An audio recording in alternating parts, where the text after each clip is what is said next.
קודם כל תודה לתמי ודני שהקימו את המקום המדהים הזה לפני 28 שנה ואפשרו לזה לקרות. תודה רבה לכל אחד פה בצוות שפועל, מקדם ויוצר כדי שאנשים פה יגיעו להישגים וישפרו את חייהם.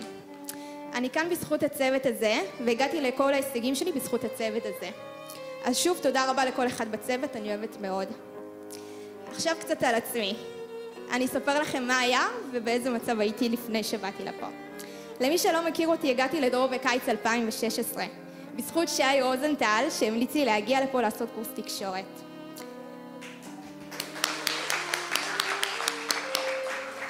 אני ממש זוכרת שהוא אמר לי שכל ההישגים שלו בחיים זה בזכות מה שהוא עשה כאן. שי בן אדם מאוד מקצועי, מרשים ונעים כפי שראיתם, ושמחתי עליו בעיניים עצומות. אמרתי וואלה, אם הוא אומר את זה, הוא כנראה יודע על מה הוא מדבר, אז הגעתי לפה. ובאמת גיליתי שיש פה צוות מקצועי מאוד חם ולבבי, כולם פה כמו משפחה.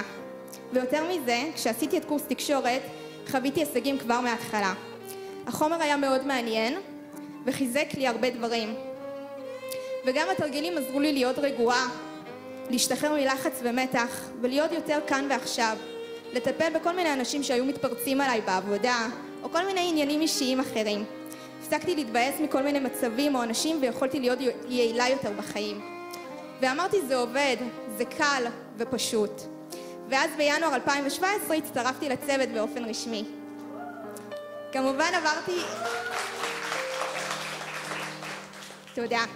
כמובן עברתי הכשרה, עשיתי המון קורסים וקיבלתי תהליכי הקשבה. כל קורס וכל תהליך עוד יותר חיזק אותי, נתן לי כלים והעלה את איכות החיים שלי לרמה גבוהה יותר.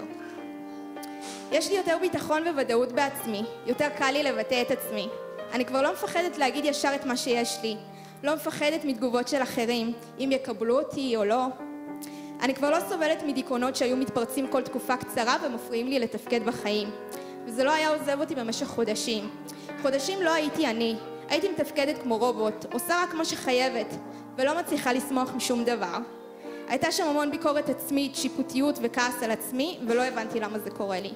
מי שמכיר אותי פה יודע שאני מתלהבת מכל דבר כמעט, ואני שמחה בדרך כלל, אז זאת ממש לא הייתה אני. אני כבר לא סובלת מכל מיני כאבים פיזיים שהיו תוקפים אותי כל הזמן באופן פתאומי, ואף רופא לא יכול להגיד לי מה הבעיה, רק לתת לי תרופות שיאלץ לקחת כל החיים. זה לא היה נשמע לי הגיוני. אמרו לי זה לחץ, מתח, אבל לא אמרו לי איך להתמודד עם זה, או איך להימנע מהמצב. סירבתי להיות תלויה בתרופות וסירבתי לקחת תרופות שידעתי שיזיקו לי. ותמיד חיפשתי דרך להתמודד ולפתור את הבעיות של הדיכאונות והכאבים בגוף בלי תרופות ובלי תלות במשהו חיצוני. וכאן מצאתי את הדרך הזאת. היום אני יותר אמיתית עם עצמי ועם הסביבה שלי. אני יותר מבינה את עצמי ואת האנשים סביבי. התגובות שלי יותר הגיוניות. אין לי התפרצויות שאני אחר כך מצטערת עליהן. קל לי לזהות מי האנשים סביבי, מה המטרות שלהם, והאם הם מתאימים לי או לא. קל לי לנתק קשרים עם אנשים שמנסים לפגוע בי, או אם הם לא מתאימים לערכים שלי, לאמונות ולאורח החיים שלי. ואם מדובר באנשים שאי אפשר להתנתק מהם, אז אני מצליחה להיות גורם על השיחה איתם, על הקשר איתם, והם כבר לא משבשים לי את המצב רוח או החיים.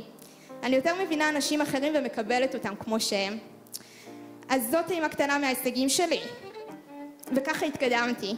וכבר יותר מ3 שנים שאני מנהלת את האקדמיה שלנו וגם מעבירה תהליכי הקשבה. להיות בצוות ולעזור לאחרים מבחינתי זו השליחות הכי גדולה ומספקת. זה מקדם ומעצים אותי פי כמה.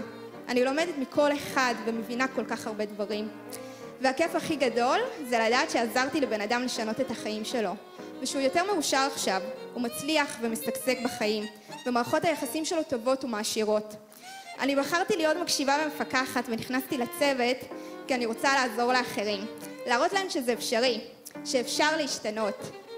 אם משהו לא טוב לי, אם משהו מתסכל אותי, אם משהו הורס אותי, אם משהו דופק לי את החיים, אם משהו לא מספק אותי, אפשר לשנות. מבחינתי זה המסר האישי שלי.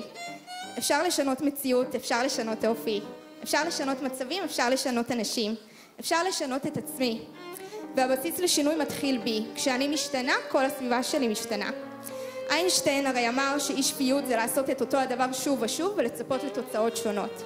אז כאן אנחנו מטפלים באי שפיות. ואז אנחנו יכולים לשנות את הפעולות שלנו ולקבל תוצאות שונות. אנחנו יכולים לקבל את התוצאות שאנחנו רוצים וגורמים להם.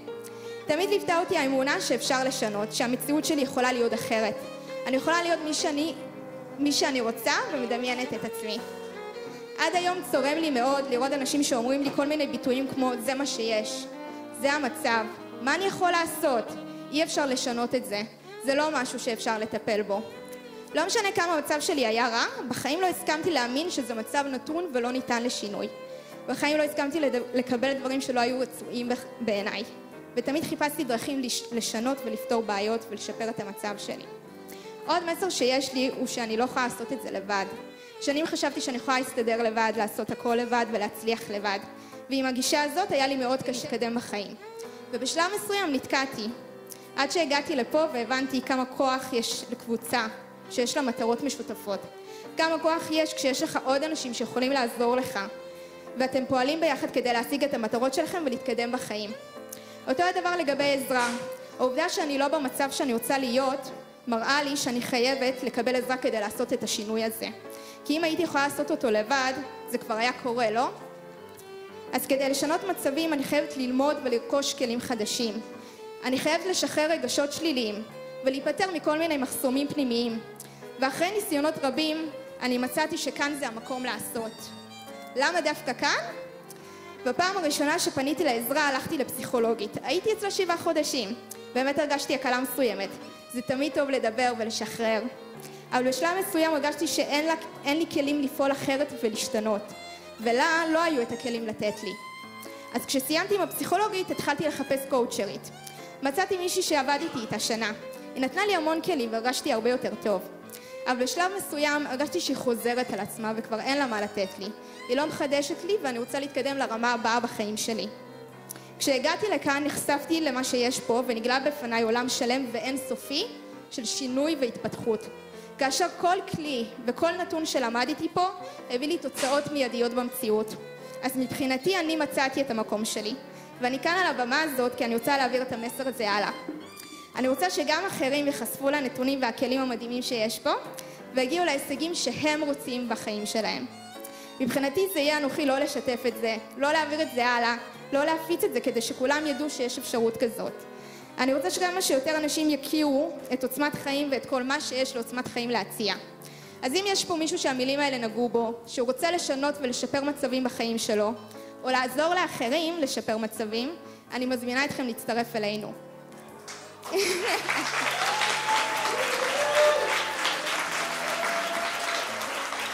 תודה.